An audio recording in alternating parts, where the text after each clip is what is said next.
Was there a final episode that you planned for Lou Grant after you heard of the cancellation?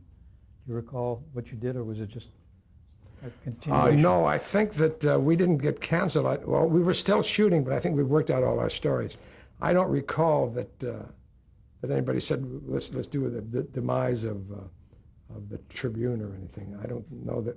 I don't recall that. It may have been part of the thinking, but it didn't occur to me. You know, one thing that we didn't touch on MASH was the episode in which Cleet Roberts did the interviews with the people. Yeah, what had happened was when Gilbert and I were first doing some homework, before we'd ever started filming the series of MASH in the first year, we were just preparing scripts and so forth. I was doing some research and I got a documentary that Ed Murrow had made in Korea, in which he interviewed soldiers, GIs in Korea and so forth. And as we ran that show, excuse me, as we ran that show, thank you, I said to Gilbert, I said, that's a show for us. We could do something like that. And then I forget all about it. And I think it was at the end of the fourth year. We had delivered an hour show at the beginning of the year, and then we delivered 22 other shows. And I figured the hour show meant 2.5 hours, so that we had our 24 quota. And CBS said, oh, no, we need one more episode. The hour show only counts as one show, not two shows. So we were kind of stuck because it came as a surprise. And we didn't have long to go before we had to deliver a script. And so Larry said, remember 4 years ago you said that Ed Murrow show, that Ed Murrow event where he interviewed soldiers and sailors, whatever, in Korea, that would make a show. So we were sitting at the Fox Ranch at the time, and I was in a director's chair, and so I reached in and said that there was some envelopes, some blank envelopes, great big manila envelopes and so forth, and I said, let's write out a number of questions, 10, 15 questions, as though the kind of questions Ed Murrow would ask. And then I said, let's get the actors to answer these questions in character. Have them do it on tape. Give them each a little tape recorder and look at these questions and answer in character. And they did that. And then we had our secretaries, whatever, type up this transcript, and it came out to be very long. It was like an hour's work, whatever.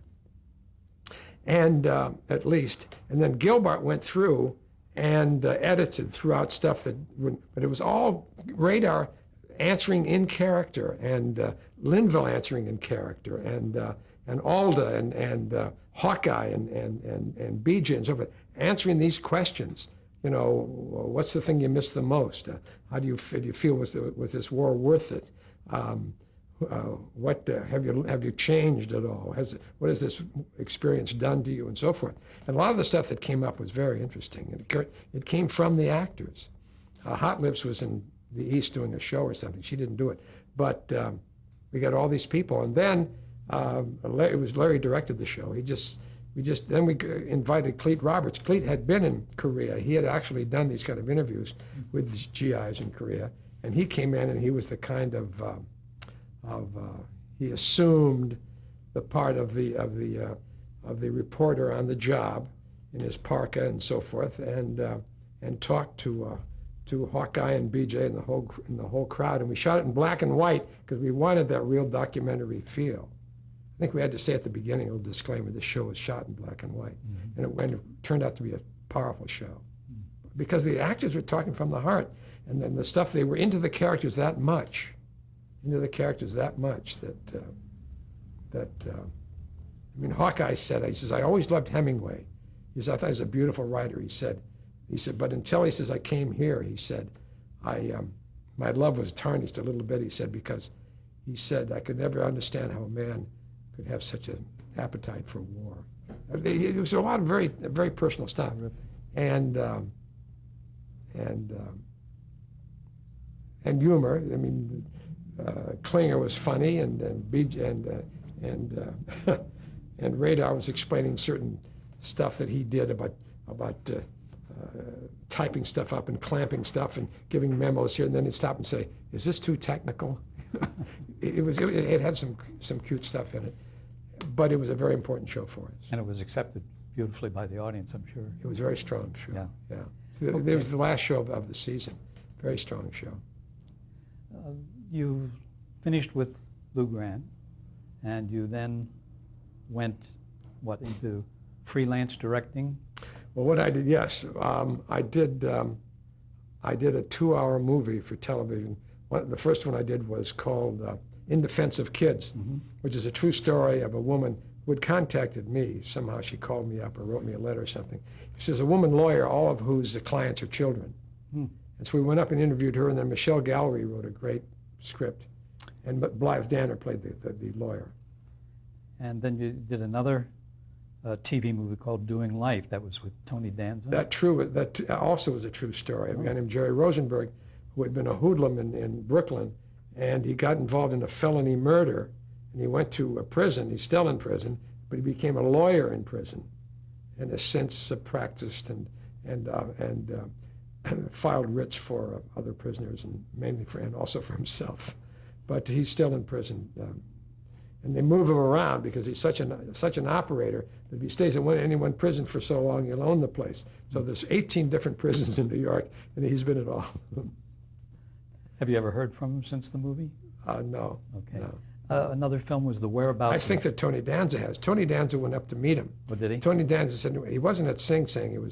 I went to Sing Sing in preparation for Doing Life, but Tony Danza was inside the prison in the offices and so forth, and they had called him, and he was coming up, and Tony looked out. The minute this guy appeared, Tony said, "That's the guy." He knew.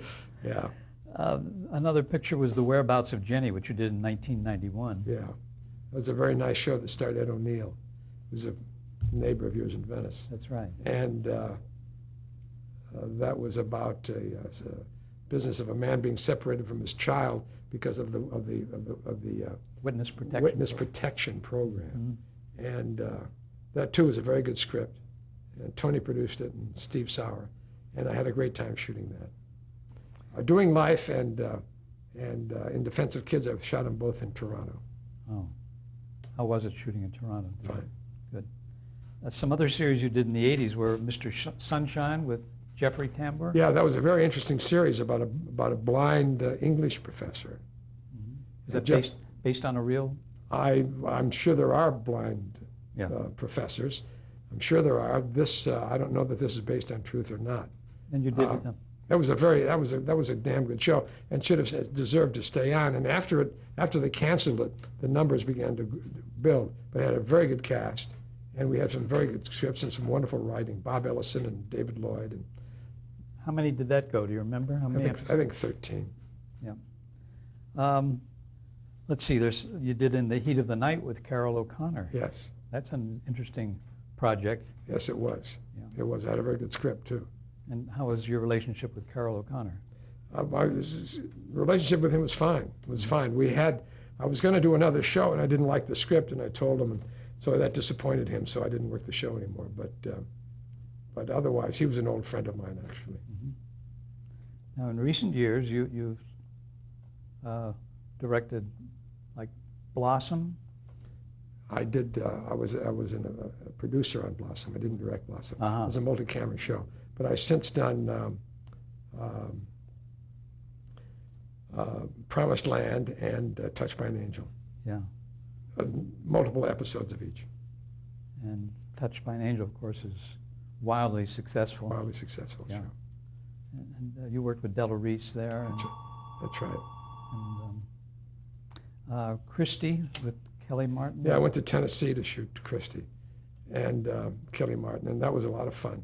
I love doing that. Did that go just 13? Or? I just went 13. I think they had a choice. It was also a show that it was for people for whom religion has meaning.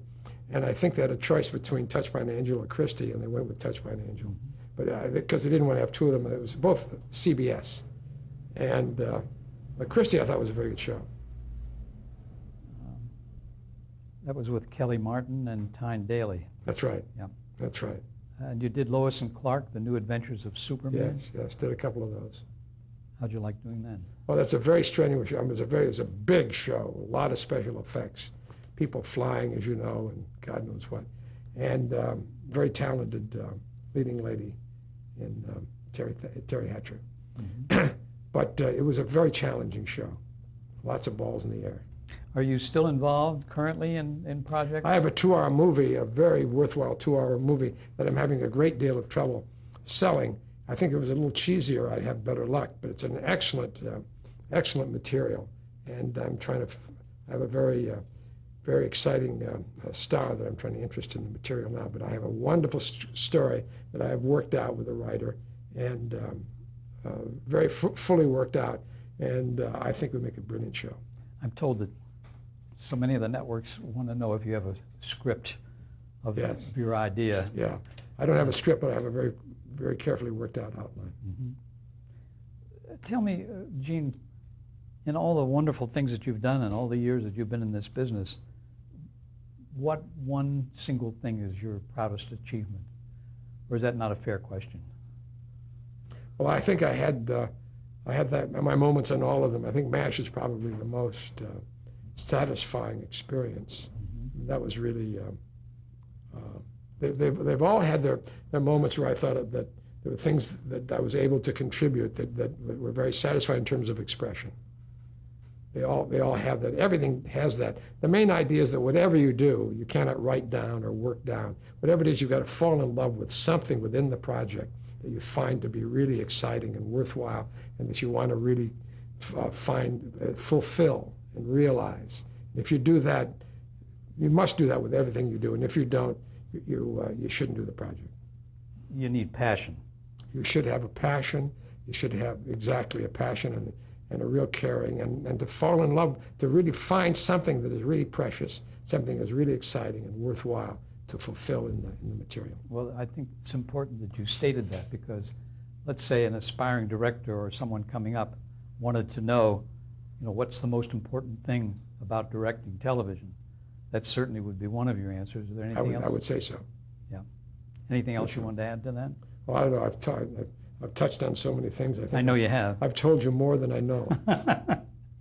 Did you have a mentor of any kind in this business? I mean, any single person who helped you along, or did you do it all? I had a lot of people help me along. I think Blake Edwards helped me a lot when he gave me a job in Peter Gunn.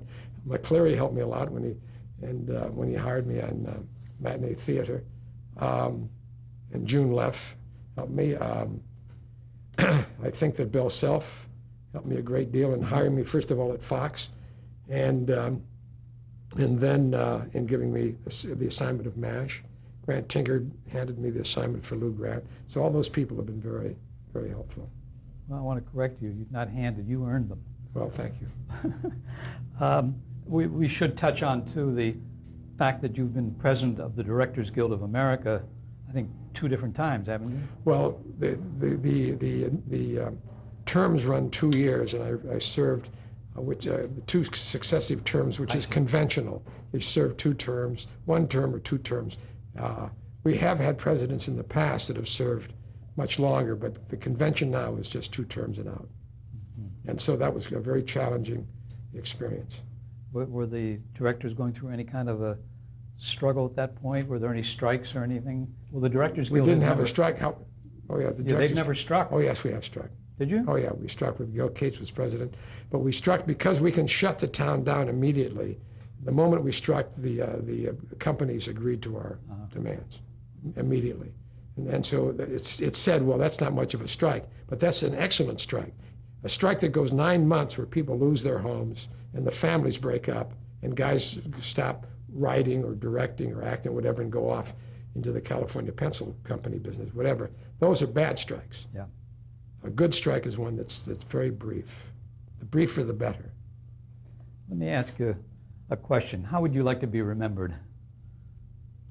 Well, I would like to be remembered for somebody who, on occasion, fulfilled those things that I've been talking about, is to find some humanity in the work that communicates with an audience, certainly in terms of that. And also, I guess, everybody wants to be considered a fair person and a person that whose values were correct. I like to be remembered as a good family man, and a good friend to those people that I've known. Well, it's been wonderful sitting here and getting all the information that you have to give to this kind of a video, and we're very grateful for that. Before we leave, though, I'd like to just touch on some of the people that you may have worked with. If you have like a one-line or two-line thought about them, it's just something we do as a part of the format here in the interview. And the first name I have is Victor Fleming. Well, Victor Fleming directed me in a film called The Crowd Roars. And very impressive man, about 6'2" with a white hair, always beautifully dressed. And directors in those days didn't have the language that directors have now.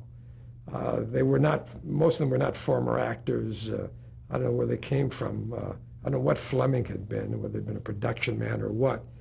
But Fleming was a very intelligent man and a guy with great taste and discernment. And although he didn't have the language of the actor, he was able to communicate to me what he wanted. So I found him a very good man, very intelligent, very bright, and with a lot of energy and ability to communicate, even though you would say, gee, I wish he had more experience as an actor where he could, the words were perhaps better. But that was true about all of those directors in those days, although some of them never said a word to you. At least Fleming was all over you in terms of contribution. A lot of the directors I worked with in those days never said anything. They cast the part properly, correctly.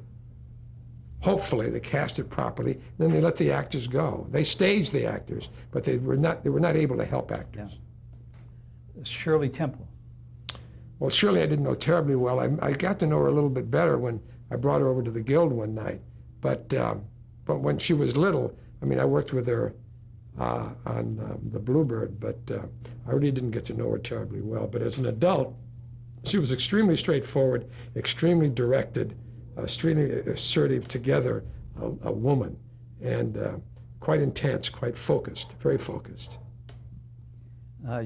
We talked about Lucille Ball. Anything you want to add about her? I don't know too much. I didn't know Lucy too well, except that having seen this work, I mean, I always was very impressed with her, and I knew on paper that she was great, but I just got such an enormous appreciation of her work when I saw that retrospective.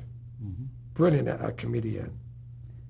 Jackie Cooper, we've talked about. Anything you want to add on him? Well, Jackie Cooper was very generous to me. He really is a decisive figure. He and Don McGuire started me as a director. Had I not gotten that shot at directing, I don't know if I'd still be in the business or would have done anything. The idea of getting that first shot is so extremely important. Just getting your foot in the door. And Jackie is an extremely gifted and extremely talented. He was a very intense, very talented director, and he's amazing because of the longevity. The longevity of these guys is just incredible. Jackie's been working since he was 5 or 6 or whatever, and he was directing 2-hour movies up until he got to the point where he found that the stars of these series and so forth were so independent and so inflexible that they took the fun out of it for him, and so he checked out. Otherwise, he would have, I think, continued to be doing very good work. Steve McQueen is a name I have here. I worked with Steve on one episode. He was very difficult. He was looking to go home. And for a young director and for a new director, it was not the best place. Did you work as an actor on that? Wanted Dead or Alive? No, I directed an episode. Oh, you directed? Yeah. Wanted Dead or Alive? Yeah, he was a star, and he's a terrific actor. But he was not terribly professional, not considerate at all. So it wasn't the greatest experience. Fred Gwynne, who was on The Munsters? Munster, I worked with him on The Munsters, and I also directed him in a pilot called Anderson and Company. And he was terrific, a terrific actor, a very strong personality, very bright man, very well-educated man, and a tough guy, in the sense that he had very strong opinions and was not too flexible, but very giving as a performer. Don Feddersen, executive producer of My Three Sons. Yes, I didn't have creatively, had very little to do with Don creative. Very nice man. And he hired me back. I did 2 years on that show. He wanted me to go a third year, but that was enough. Meredith McRae, who we lost recently. Yeah, she was a darling woman. Robert, She asked me to give a speech at the Women in Film. I received an award, the Norma Zarki Award at the Women in Film. And there was some people saying, well, I don't know if he should speak to us and so forth. And she fought for me and backed me up. And I took great pains with the speech at the Women in Film. And I think I came across with a very strong speech for them that day. And I was glad to see it. It pays to do your homework. Yeah. It pays to go in loaded. Prepared. Robert Clary, Clary is one of my best friends. And very talented man. We were talking about him earlier today. Incredible resiliency for all he's been through, and that he is such a decent person, enjoying life, expressing love for people and enthusiasm for film and for music and painting. He paints, you know. And we have a group that meets Thursdays for lunch. Cooper and Clary and 4 or 5 other madmen, and we have a little lunch and scream at each other. Larry Hovis. Hovis I didn't know terribly well. I was the least close to him. He and Dick Dawson, I wasn't terribly close to it, but Hovis was a very talented man, and I think he's teaching now, or I don't know what he's doing. Ivan Dixon, who was an early African-American actor. Dixon is a good friend of mine, and I see him whenever I go to Hawaii. He lives on Maui. And Dixon has a great story. He went over there. He applied for an FM franchise and got it, being African American and so forth, for Lanai. He lived on Maui. Went over to Lanai, and David Murdoch evidently has all of the land that the Dole people don't have, or some big pineapple people don't have. And so and Dixon said, look, I can to David Murdoch, I would like to rent a parcel of land and put up a tower and have my FM station here. And Murdoch, who's got $2 billion, not at all gracious, said, if anybody does it, I'll do it. I mean, completely ungenerous.